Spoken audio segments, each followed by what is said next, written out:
राज्यसभेवर खासदार म्हणून निवड झाल्यानंतर सुनेत्रा पवार पहिल्यांदाच देहूत दाखल झाल्या।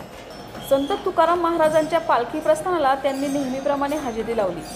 वारीत सहभागी झाल्यावर प्रत्येकजण वारकरी होतो, तशाच सुनेत्रा पवार ही इथं वारकरी म्हणून प्रस्थानात सहभागी झाल्या आणि मग इतरांप्रमाणे त्यांनाही फुगडी खेळण्याचा मोह आवरता आला नाही। पाहूयात।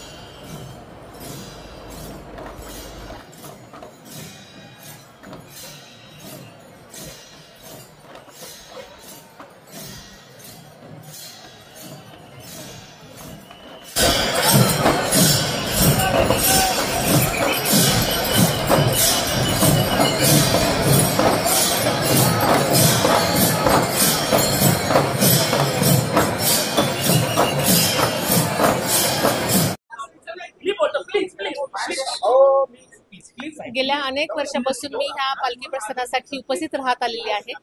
यावर्षी सुद्धा मंदिर ट्रस्टने मला इथे आवर्जून आमंत्रण दिलं आणि मी या पालखी सोहळ्यासाठी उपस्थित राहिले।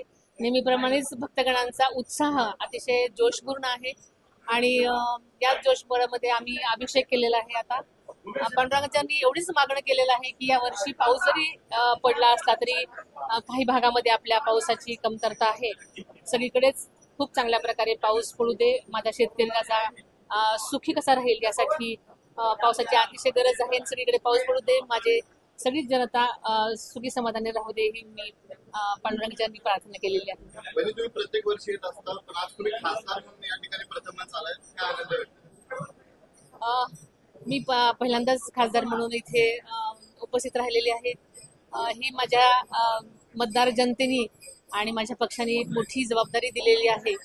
जनतेची सेवा करण्याचा मोठा प्लॅटफॉर्म दिलेला आहे आणि नक्कीच मी माझ्या कामातून जनतेची सेवा करून नक्कीच मी माझी भूमिका चांगल्या पद्धतीने पार पाडण्यासाठी मी देवाजवळ प्रार्थना केलेली आहे की ती चांगली पार पाडण्यासाठी माझ्याकडे शक्ती दे। Thank you thank you thank you thank you. सगळ्यांना सुखी ठेव, समाधानी ठेव एवढंच मी आज तरी। आणि आज हे पालखी प्रस्थान इथून सुरुवात होते आहे। ही पालखी अनेक भक्तगण जात आहे, त्याच्यामध्ये ती सुखरूप सगळ्यांना पूर्ण होऊ दे आणि सगळ्या भक्तांना पांडुरंगाचं अतिशय चांगल्या प्रकारे दर्शन घडू दे, त्यांच्या मनातला पांडुरंग त्यांना भेटू दे असं मी आज याच्याने सांगते। थँक्यू।